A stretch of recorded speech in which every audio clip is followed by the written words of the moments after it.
हज़रत हुर की शहादत के बाद इमाम हुसैन अलैहिस्सलाम का एक एक साथी अल्लाह के दीन पे कुर्बान होता जाता है। हज़रत अब्बास के जितने भी भाई थे वो सब इमाम हुसैन के कदमों में कुर्बान होते हैं। जनाब अब्बास के बेटे कुर्बान होते हैं। हज़रत हबीब इब्ने मज़ाहिर अपनी कमर में लाठी को बांध देता है ताकि वो झुकी हुई कमर सीधी हो जाए और आप मैदान में जाके शहादत का जाम पी लेते हैं। जनाब ओन और मोहम्मद शहीद हो जाते हैं। बस जैसे ही अजीज़ व अकारिब शहीद होने लगते हैं, इतने में शहजादा कासिम इमाम हुसैन की खिदमत में आके अर्ज करता है, ऐ मेरे चाचा मुझे भी इजाज़त दें ताकि मैं भी आपके कदमों में कुर्बान हो जाऊं। इमाम हुसैन फरमाते हैं, ऐ मेरे प्यारे भतीजे तू मेरे भाई हसन की निशानी है। बस कासिम आके अपनी माँ को बताते हैं। आपकी माँ बीबी उम्मे फरवा फरमाती है, ऐ बेटे तुम्हारे बाबा हसन ने ये वसीयत की थी, एक वक्त ऐसा आएगा जब पूरी दुनिया मेरे भाई हुसैन के खिलाफ हो जाएगी। उस वक्त ये तावीज जो कासिम के बाजू पे बंधा हुआ है इसको खोलना ताकि मेरा भाई मेरे बेटे कासिम को इजाजत दे दे और मेरा बेटा कासिम मेरे भाई हुसैन के कदमों पे कुर्बान हो जाए। बस शहजादा कासिम को इजाजत मिलती है। आप मैदान में जाते हैं। जैसे ही आप शेर की तरह लड़ते हैं, मगरिब का लश्कर मशरिक की तरफ, मशरिक का लश्कर मगरिब की तरफ भागता है। आप घोड़े की ज़ीं से ज़मीन पे आते हैं और आपका जिस्म पामाल हो जाता है। इमाम हुसैन जैसे ही अपने भतीजे की लाश पे पहुंचते हैं तो जैसे फूलों को चुना जाता है वैसे ही आपने अपने भतीजे के जिस्म के टुकड़े हवा में जमा किए। बस जैसे ही कासिम की पामाल लाश खयाम में पहुंचती है, बीबियां रोती हैं। इतनी देर में जनाब अब्बास फरमाते हैं, ऐ मेरे मौला हुसैन अब तमाम साथी शहीद हो गए हैं, मुझे इजाजत दे दें। इमाम हुसैन फरमाते हैं, ऐ अब्बास तू फौज का सिपहसालार है, तुझे इजाजत कैसे दूं? जनाब अब्बास फरमाते हैं, मौला अब इस फौज में सिवाय अकबर और आपके कोई नहीं रहा।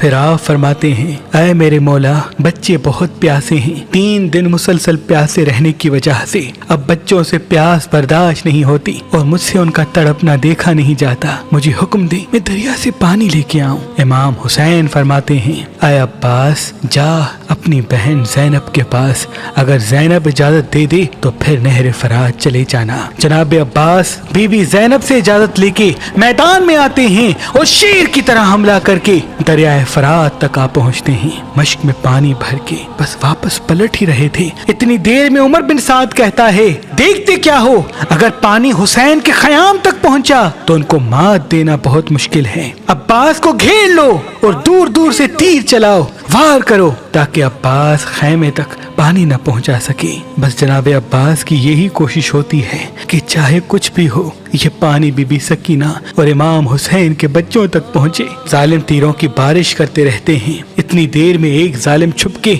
जनाब अब्बास पे वार करता है कि आपका एक बाजू कलम हो जाता है। आप अलम और मश्क दूसरे बाजू में संभालते हैं। जब दूसरा बाजू भी शहीद हो जाता है तो आप अलम और मश्क को अपने दांतों में संभाल के तेज तेज खयाम की तरफ बढ़ते हैं। तारीख ने लिखा आप पे इतनी तीरों की बारिश होती है कि आपका पूरा जिस्म तीरों से ढकने लगता है और एक तीर आपकी आंख में आ लगता है और एक तीर उस मश्क को लगता है जिसमें जनाब अब्बास ने बीबी सकीना और बच्चों के लिए पानी जमा किया था। बस जैसे ही आप देखते हैं कि मश्क से पानी बहना शुरू हो गया है, आप झुक के अपनी आंख से तीर निकालना चाहते हैं। इतनी देर में जालिम पीछे से वार करता है और आप घोड़े की ज़ीं से ज़मीन पे आते हैं और आवाज देते हैं, ऐ मेरे आका हुसैन मेरी मदद करें।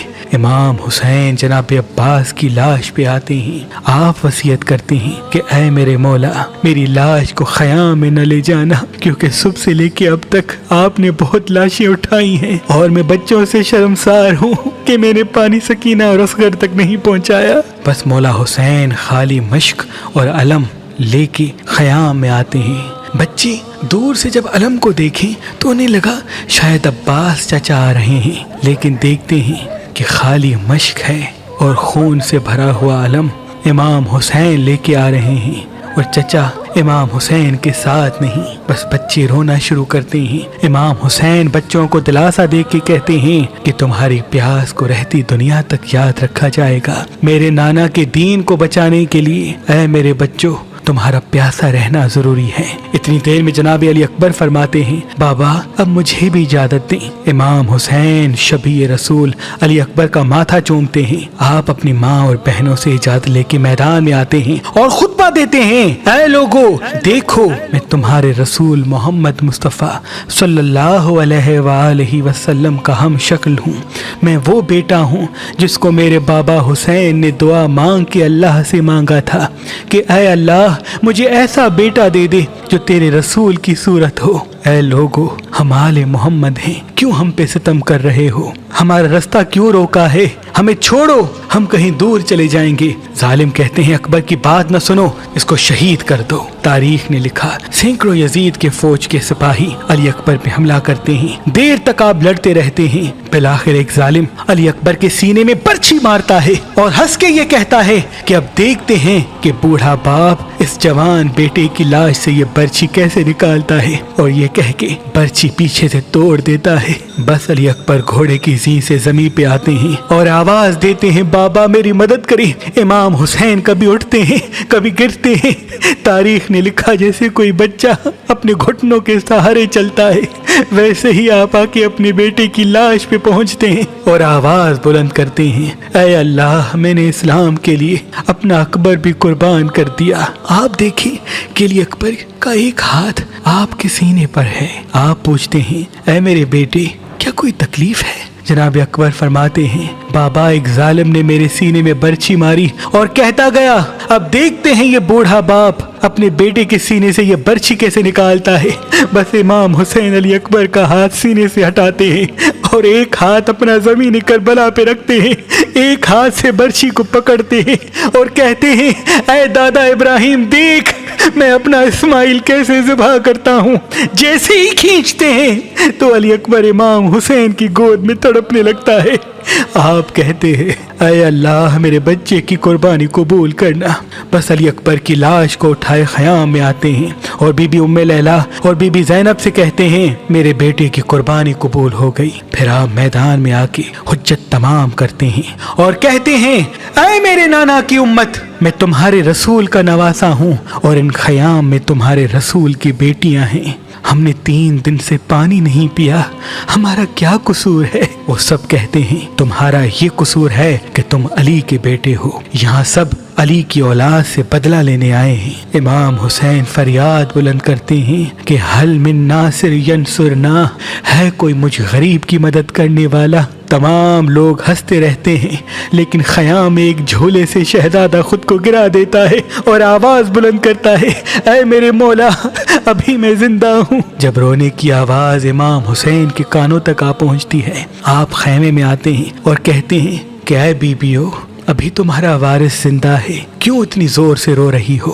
बीबियां कहती हैं, जैसे ही आपने हल मिन नासिर यंसुरना की सदा दी, ये बच्चा तब से मुसलसल तड़प रहा है। इमाम हुसैन अली असगर को सीने से लगाते हैं और उस 6 माह के बच्चे को मैदान में ले आते हैं और कहते हैं, ऐ जालिमो अगर तुम्हारी जंग है तो मुझसे है। इस 6 माह के बच्चे ने तुम्हारा क्या कसूर किया है? अरे 3 दिन मुसलसल प्यासा रहने की वजह से इसकी माँ का दूध खुश्क हो गया है, बस थोड़ा सा इसको पानी पिला दो।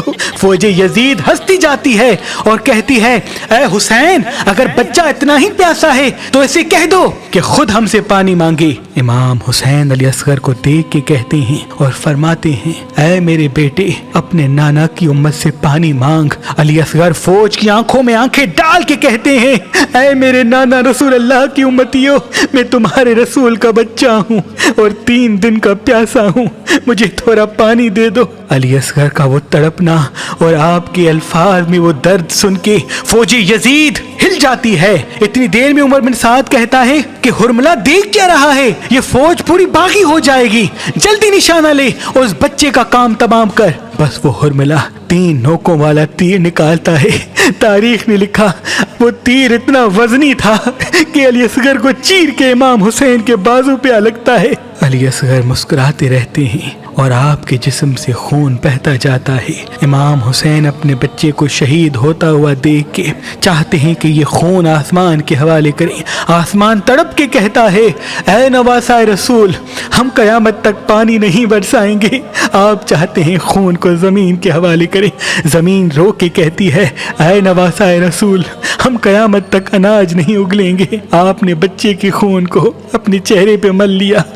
और ख़याम में आके बीबी रुबाब को अस्कर देते हैं और कहते हैं, तुम्हारे अस्कर की कुर्बानी कबूल हो गई। बस फिर फटे पुराने कपड़े पहन के अपने बेटे सज्जाद के खेमे में आते हैं, जो उस वक्त बिस्तर बीमारी पे होता है। आप फरमाते हैं, ऐ सज्जाद, अपने बाप का आखिरी सलाम कबूल कर। इमाम सज्जाद चाहते हैं कि मुझे भी इजाजत मिले मैदान में जाने की। इमाम हुसैन फरमाते हैं, सज्जाद, तुम्हारा इम्तिहान इतना आसान नहीं बेटा, हमें शहीद हो लेने दो, उसके बाद तुम्हें बेटियों और बहनों के साथ कैदी होना है और कूफा और शाम के बाजारों में पत्थर खाने हैं। फिर तमाम बीबियों से अलविदा कह के मैदान में आते हैं। तारीख ने लिखा, आपने खुतबा दिया और उस खुतबे में ये फरमाया, ऐ जालिमों, इस लश्कर में काफी ऐसे लोग भी मौजूद हैं जिन्होंने खुद अपनी आंखों से देखा है कि मेरे नाना हजरत मोहम्मद मुस्तफ़ा सल्लल्लाहु अलैहि वसल्लम मुझे अपने कंधों पे उठा के घुमाया करते थे, मुझे अपनी ज़बान चुसाया करते थे और ये कहते थे कि हुसैन व मिन्नी व अना मिनल हुसैन, मैं हुसैन से हूँ, हुसैन मुझसे है। उमर बिन साद शिमर जोर जोर से हंसते हैं और कहते हैं, हुसैन की बात न सुनो और हमला कर दो। तारीख ने लिखा, सैकड़ों सिपाही इमाम हुसैन पे वार करते हैं। इमाम हुसैन सबको फिन्नार करते हैं। फिर हजारों का लश्कर एक साथ हमला करता है। इमाम हुसैन उनको भी फिन्नार करते हैं। बस इतनी देर में आवाज आती है, हुसैन पे एक साथ हमला करो। बस एक तरफ रसूलुल्लाह का नवासा जो 3 दिन का भूखा प्यासा है और दूसरी तरफ 9 लाख का लश्कर। इमाम हुसैन शेर की तरह ऐसे हमला करते हैं कि फौज भागना शुरू कर देती है। कोई दरियाए फरात की तरफ भागता है तो कोई कूफे की तरफ वापस पलट जाता है। उमर बिन साद कहता है, मैंने खुद अली से सुना कि मेरे तमाम बेटों में से सबसे अच्छी जंग हुसैन लड़ता है। ऐ लोगों, हुसैन को मात देना नामुमकिन है, बस दूर चले जाओ और हुसैन को तीर मारो और कुछ सिपाही जाके ख़याम को आग लगा दें। जब हुसैन ख़याम की तरफ जाए तो तुम तीर मारना और जब हुसैन तुम्हारी तरफ आए तो तुम ख़याम की तरफ पलटना। बस सिपाही दूर जाके इमाम हुसैन को तीर मारना शुरू करते हैं। तारीख ने लिखा, कोई नेजा मारता है, कोई भाला फेंकता है, कोई तीर मारता है, कोई तलवार मारता है। जिसके पास मारने के लिए कुछ नहीं होता वो करबला की गर्म जमीन से पत्थर उठा के इमाम हुसैन को मारता है और वहाँ ख़याम को आग लगने की सूरत में बीबियों की आवाज़ें बुलंद होती हैं।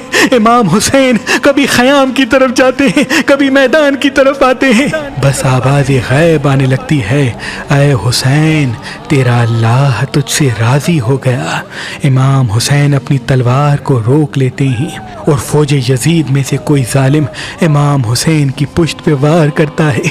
आप घोड़े की ज़ीं से ज़मीन पे आते हैं और सजदा शुक्र में चले जाते हैं। मुसलसल अल्लाह की दरबार में अर्ज करते हैं, ऐ अल्लाह, तेरा शुक्र है कि तूने मोहम्मद के इस नवासे को इस अजीम इम्तिहान के लिए चुना। बस वहाँ ख़याम जलते रहे और यहाँ आप अल्लाह का शुक्र करते रहे। इतनी देर में जालिम आगे बढ़ते हैं और इमाम हुसैन का सर काटना चाहते हैं।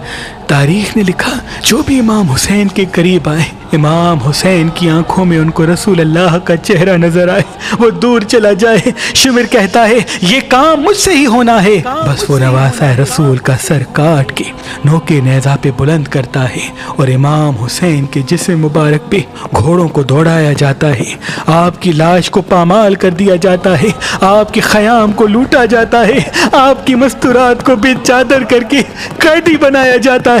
लेकिन आपका सर मुबारक कटने के बाद भी नोके नेज़ा पे बुलंद होकर तमाम इंसानों के नज़दीक ये पैगाम देता है कि ला इलाहा इल्लल्लाह मुहम्मदुर रसूलुल्लाह, अल्लाह के सिवा कोई इबादत के लायक नहीं और मेरे नाना हज़रत मोहम्मद मुस्तफ़ा सल्लल्लाहु अलैहि वसल्लम अल्लाह के रसूल हैं।